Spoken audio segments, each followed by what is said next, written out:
ஏன் தெரியுமா? அவர் வாக்கு கொடுத்திருக்கிறார் பாருங்களேன். 48ஆம் சங்கீதம் 14வது வசனம்.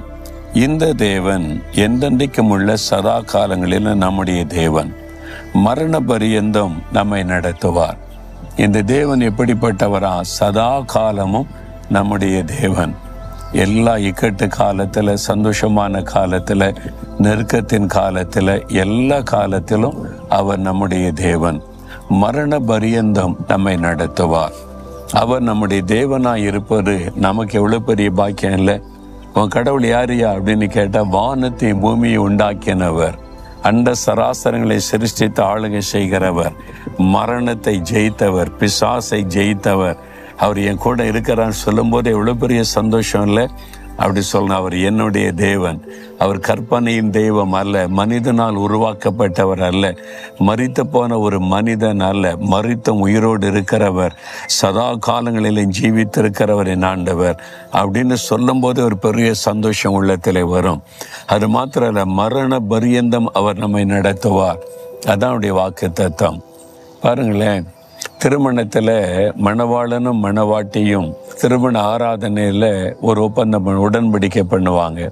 மரண பரியந்தம், மரணம் நம்மை பிரிக்கும் வரைக்கும் நேசிப்பேன், உன்னை பாதுகாப்பேன், உன் கூட இருப்பேன், எல்லாமே ரெண்டு பேருமே வாக்கு கொடுக்குறாங்கல்ல. அப்போ மரண பரியந்தம்னு சொல்லி உடன்படிக்கை பண்ணிட்டு 4 மாதத்தில் 6 மாதத்தில் 2 வருஷத்தில் சேர்ந்து வாழ முடியாது, நான் உன்னை டிவோர்ஸ் பண்ணுறேன் அப்படின்னு பிரிந்து போகிறவங்க எத்தனை பேர் இல்லை? அப்போ மனிதன் வாக்கு கொடுத்ததை செய்கிறது இல்லை. மரண பரியம் தேவ சமூகத்தில் நின்று உடன்படிக்கை பண்ணினாலும் மரண பரியந்தமும் நான் கூட இருப்பேன்னு சொன்னாங்க, பாதியில் விட்டுட்டு போயிடுறாங்க. ஆனால் ஆண்டவர் அப்படி கிடையாது. நான் மரண பரியந்தமும் கூட இருப்பேன்னு சொல்லி வாக்கு கொடுத்துட்டா ஒரு நாளும் பிரிந்து போக மாட்டார். என்னை ஊழியத்துக்கு ஆண்டவர் அழைச்ச போது சொன்னேன், நான் ரொம்ப குறைவுள்ள மனிதன், பலவீனம் உள்ளவன், வாலிப வயசுல என்னை ஊழித்து கூப்பிடுறீங்க, எத்தனையோ போராட்டம், வாலிபத்தின் சோதனைலாம் வாழ்க்கையில் இருக்கிறது. நாம் விட்டு விலைக்கு பின்வாங்கி போயிட்டா அது எவ்வளோ கஷ்டமான ஒரு காரியம். அந்த மாதிரி ஊழியத்துக்கு வந்துட்டு அப்படி நடந்துட்டா கஷ்டம், ஊழியத்தில் வந்துட்டா நிறைய போராட்டம் வரும். எப்படின்னு கேட்டேன். நான் மரண பரியந்தம் உன்னை நடத்துவேன், கடைசி வரை உன்னை கரம் பிடித்து நடத்துவேன், நீ பயப்படாத, என்னை நம்பி வான்னு சொன்னார். நான் என்னை நம்பி ஊழியம் செய்யலை.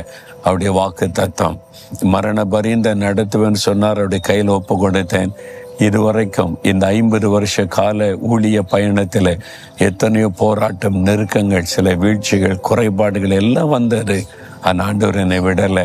என்னை தாங்கி நடத்தி கடைசி வரை உன்னை நடத்துவேன்னு வாக்கு